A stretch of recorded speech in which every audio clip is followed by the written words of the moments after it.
बोले सच्चिदानंद भगवान की, बोले सत्य सनातन वैदिक धर्म की। हलवा की खाते रहो, धीरे धीरे सुनते भी रहो। ओम ओम ओम ओम ओम ओम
मुझे कोई तपने किया तो पछताएगा, मुझे कोई तपने किया तो पछताएगा, मुझे कोई तपने किया तो पछताएगा। दुनिया में आके प्रभु को बुला के ना सुन पाएगा, हो ना सुन पाएगा। मुझे कोई तपने किया तो पछताएगा, मुझे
पहले एक समय था, देखो गणेश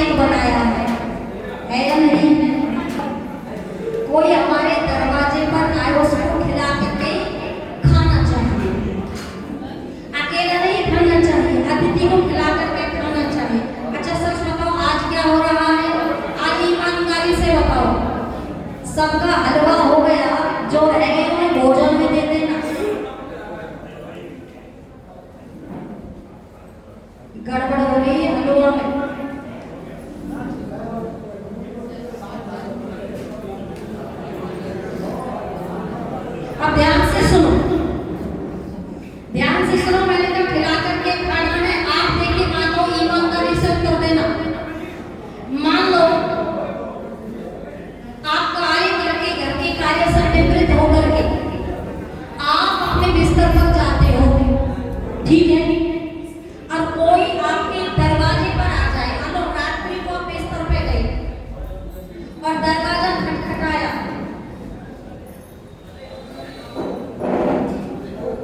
दरवाजा खटखटाया, तो ईमानदारी से बताओ आपको कैसा लगता है उस समय? कैसा लगता है उस समय? आपको लगता है, ऐसा मैं बताती हूँ कैसा लगता है। आर्य जगत के बड़े उच्च कोटि के विद्वान हैं आचार्य शिवदत्त पांडे जी।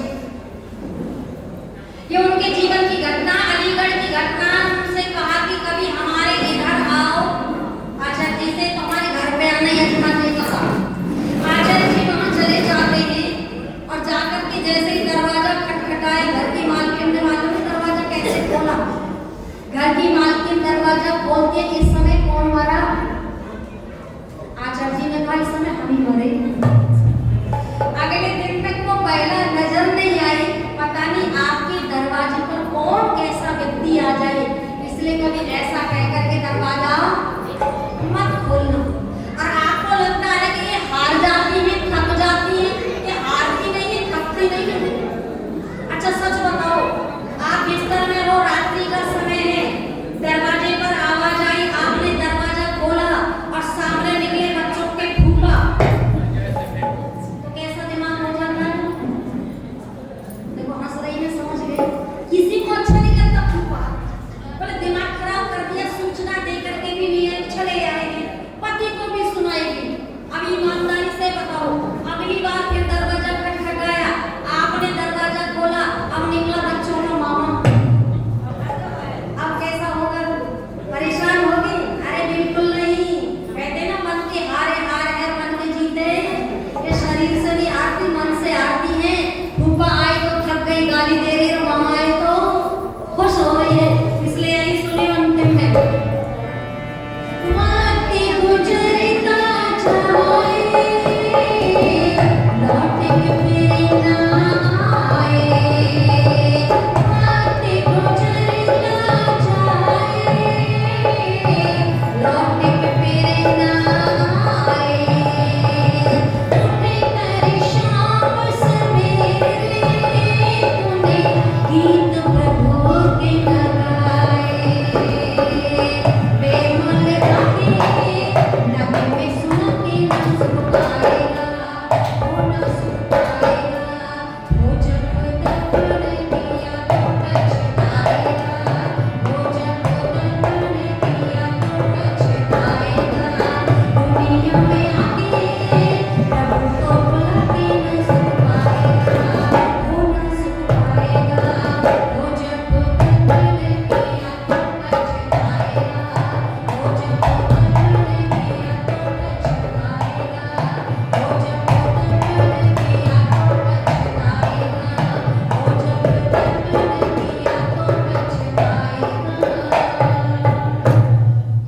बहुत ही आदर और सम्मान के योग्य है आर्य जगत के बहुत ही उच्च कोटि के विद्वान पूज्य आचार्य योगेश भारद्वाज जी, पूज्य आचार्य हरिशंकर जी। आइए थोड़ी सी विचार में आपके मध्य में रखती हूँ, समय तो ज्यादा नहीं है। जो विषय मुझे दे दिया है और जिस दिन से आई हूँ उस दिन से कह रहा है बहन जी यही सुना दो, बहन जी यही सुना दो। आइए मैं जल्दी जल्दी कोशिश करती हूँ। जिसको लेकर के आज आप देखिए उनको आज सबसे ज्यादा बदनाम किया गया है। कौन है वो? भगवान में सबसे ज्यादा बदनाम किसको किया गया है? मालूम है किसी को? कृष्ण भगवान को। याद नहीं किया है? पेट पे पहुंच दो ना। कहाँ हुआ था? गुरुकुल में हुआ था कि नहीं हुआ था? गुरुकुल में हुआ था। कृष्ण भगवान कहाँ पढ़ रहे थे? गुरुकुल में पढ़ रहे थे। अच्छा जवानी में पढ़ रहे थे या बुढ़ापे में गए थे पढ़ने के लिए? बचपन में। बचपन से गए थे, जवानी तक पढ़े थे, ऐसा तो नहीं बुढ़ापे में गए थे। लेकिन जो लोग ये कहते हैं कि कृष्ण भगवान माखन की चोरी किया करते थे, मुझे ये बताओ माखन की चोरी कब करने गए?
नहीं किया है। कृष्ण भगवान का आप जीवन देखिए। हम कृष्ण के गीत तो बहुत गाते हैं। कृष्ण भगवान विद्या में निपुण थे, वेद विद्या के धनी थे, शस्त्र शास्त्र में निपुण थे, बलवान योद्धा थे, लेकिन फिर भी विनम्र थे। और कितने विनम्र थे?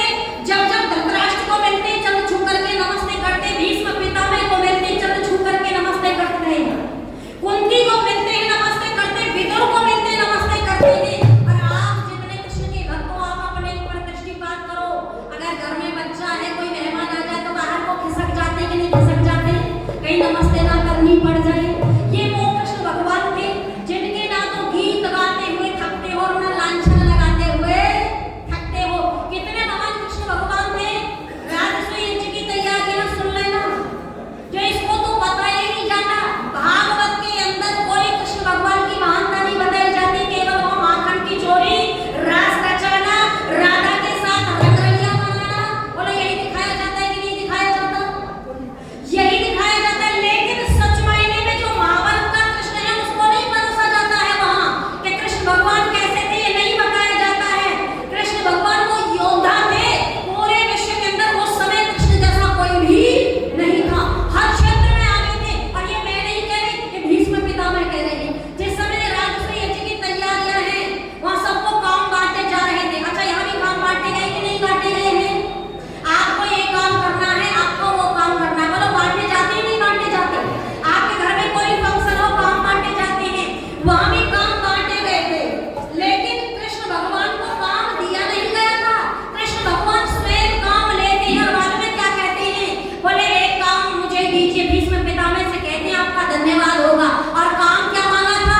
आज सच बताओ, आज मैं कितना बड़ा नेता बनना चाहता है, सबको माइक चाहिए, मंच चाहिए, बोलो चाहिए कि नहीं चाहिए? सब माइक मंच चाहते, लेकिन उस समय के वो कृष्ण भगवान क्या कहते हैं? कृष्ण भगवान ने कहा जो विद्वान धर्मात्मा तपस्वी ब्राह्मण ऋषि महर्षि यहाँ आएंगे, उनके चरण धो करके सम्मान के साथ यज्ञ पर बिठाना। ये काम कौन लेता है? ये काम कृष्ण भगवान लेते हैं। और जब यज्ञ पूरा होता है, उन्हें सम्मानित किया जाता है, अर्घ्य दिया जाता है, तो उस समय भीष्म पितामह खड़े होते हैं। और भीष्म पितामह खड़े होकर के पूरी सभा को दृष्टिपात करते हैं। और उन्हें ऐसा कोई नजर नहीं आया जैसे कृष्ण भगवान थे। और खड़े होकर के स्वयं भीष्म पितामह कहते हैं कि बल में इनके समान कोई नहीं है, अस्त्र शस्त्र में इनके समान कोई नहीं है, नीति शास्त्र में इनके समान कोई नहीं है, ब्रह्मचर्य में इनके समान कोई नहीं है। मैं इन्हें वर्तमान के विश्व का गुरु घोषित करता हूँ, इन्हें अर्घ्य देता हूँ। ये थे तुम्हारे कृष्ण भगवान, ये थे तुम्हारे कृष्ण भगवान। लेकिन इन कृष्ण भगवान को हमारे सामने परोसा नहीं जाता। हमारे सामने तो कौन सी परोसी जाती है? बोलो जी, राधा वाले कृष्ण। वही परोसे जा रहे हैं कि नहीं परोसे जा रहे? अरे बोल तो दो, कल भी तैयार हो गया था, वो तो बंद हो गया। राधे राधे राधे श्री राधे राधे राधे। अच्छा, ईमानदारी से मुझे बताओ, देखो बुरा मत मानना, अन्यथा मानोगे नहीं, बुरा हम गलत कह ही नहीं रहे। पूरी बात को सुनते नहीं है। आप महाभारत को पढ़ोगे तो पता चलेगा, राधा नाम की जो महिला दिखाई गई है वो है ही नहीं। ध्यान से सुन लेना, कौन राधा है? आपने देखा भी होगा, जिसने कर्ण को पाला है, जिसे कहते हैं राधे। अब तो हलवा खा लिया है ना, अरे तो बोल दो ना, क्या कहते हैं? राधे कहते हैं कि नहीं? तो राधा जिसने कर्ण को पाला था, उसका नाम क्या है? वो राधा है। महाभारत में और किसी राधा का जिक्र नहीं है। ये तो बाद में परोसा गया है। तुम्हारे इतिहासों को देखो, जब कोई विदेशी आतंकवादी किसी देश पर आक्रमण करता है, तो मालूम है क्या करता है? सबसे पहले उनके इतिहास को तोड़ने मरोड़ने का प्रयास करता है। और यही हुआ भारत के अंदर। हमारे सामने जो हमें इतिहास परोसा जाता है, वो बिगाड़ करके परोसा गया है, बिगाड़ करके परोसा गया है। कृष्ण भगवान के जीवन में कोई भी राधा नाम की महिला नहीं है। अच्छा, श्री राधे राधे राधे कहते हैं। मुझे ये बताओ, श्री किसके आगे लगती है? पुरुष के आगे या महिला के आगे? पुरुष के आगे। पुरुष के आगे लगती है। तो राधा कौन है? महिला है कि पुरुष है? लेकिन गीत गा रहे कि नहीं गा रहे? पढ़े लिखे भी गा रहे हैं, राधे राधे राधे श्री राधे राधे राधे। अरे कृष्ण भगवान के जीवन में कोई राधा नाम की महिला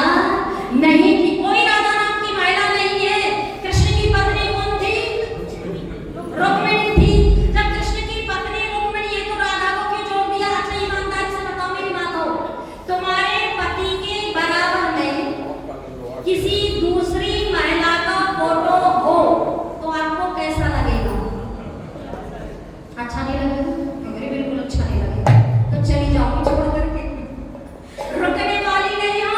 अच्छा, कृष्ण भगवान के बराबर में किसको बिठा दिया बोलो? दूसरी महिला है या नहीं है? राधा को बिठा दिया, रुक्मिणी का तो नाम ही समाप्त कर दिया है। रुक्मिणी है ही नहीं, जिसे देखो कृष्ण भगवान के बराबर में कौन है? अच्छा, ये पाप है या पुण्य है? ये पाप है। उसकी पत्नी को बिठाना चाहिए कि नहीं बिठाना चाहिए? पति पत्नी की पूजा करनी चाहिए कि नहीं करनी चाहिए? लेकिन क्या कह रहे हैं, वो तो गर्लफ्रेंड है, तो आज भी तो गर्लफ्रेंड लेकर के घूम रहे कि नहीं घूम रहे? हमारे यहाँ तो गर्लफ्रेंड बॉयफ्रेंड ही, जाकर के देखिए नोएडा दिल्ली के अंदर सारे के सारे तुम्हें गर्लफ्रेंड बॉयफ्रेंड ही मिलेंगे। फिर बताएंगे भी तो महिला सम्मेलन भी होगा।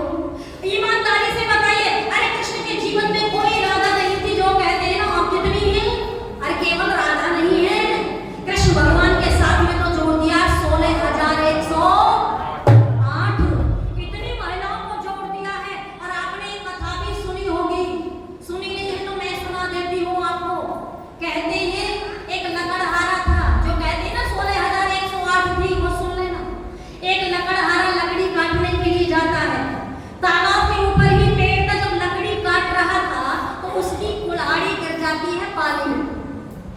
लकड़हारा शोर मचाता है, मेरी कुल्हाड़ी गिर गई, इसको निकालो, मेरी कुल्हाड़ी गिर गई, इसको निकालो। जल का देवता निकल करके आता, उसने कहा क्या हो गया? बोले मेरी कुल्हाड़ी गिर गई। बोले चिंता मत कर, मैं अभी निकालता हूँ। जल का देवता अंदर जाता है और एक सोने की कुल्हाड़ी लेकर के आता है। ला करके कहा लकड़हारे से, बोले ये तेरी कुल्हाड़ी? बोले नहीं, ये मेरी कुल्हाड़ी नहीं है।